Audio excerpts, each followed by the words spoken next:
protection for the anti-war protester who boldly interrupted a primetime broadcast on Russian state TV. Take a look.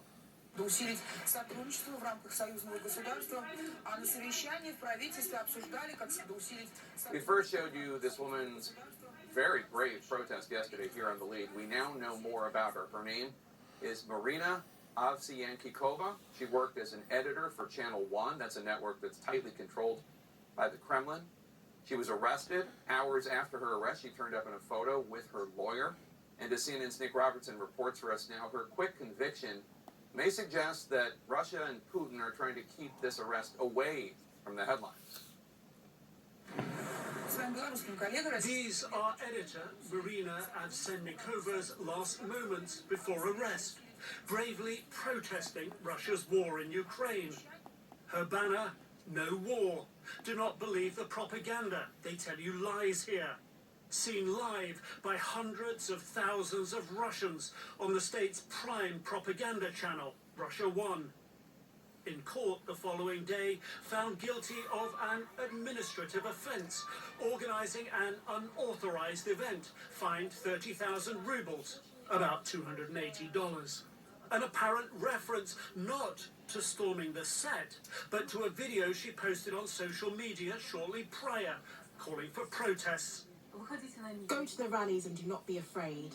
They can't arrest us all.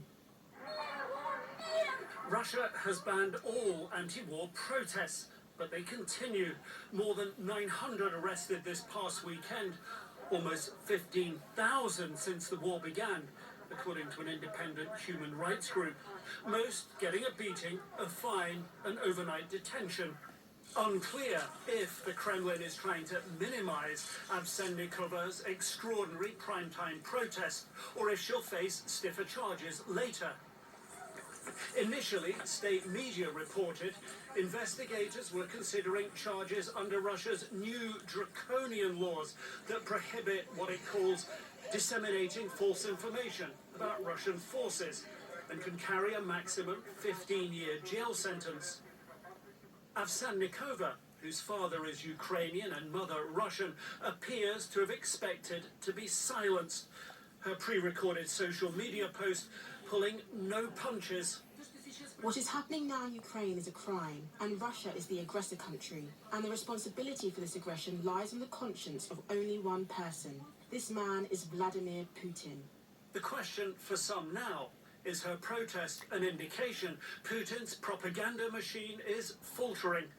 No matter where, whether she had spent, days preparing for that or hours, it definitely shows a change in the mood of those working on Russian state TV. Too soon to say if cracks are opening up, but Russia's third top-rated state channel, NTV, just lost a long-time anchor.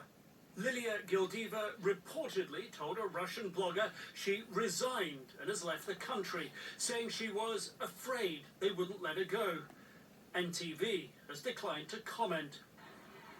The continuing street protests show how many Russians remain ready to put their liberty on the line. Heartwarming for Ukrainians, but so far the numbers nowhere near the tipping point for the Kremlin. Now, if the Kremlin is giving her essentially a lesser sentence here, when they could really lock her away for a long time, and it is, if it is, to sort of keep her and her anti-war protest out of the headlines, she didn't get lenient treatment when she was arrested. After she came out of court there, she said she was held for 14 hours, that she wasn't given access to a lawyer and not given access to her family either, which is why, for so long, her lawyer had no idea where she was. Anyone who gets picked up by the Russian authorities, whatever the offense at the moment, can expect, it appears, that really harsh type of treatment, Jake. And Nick, in other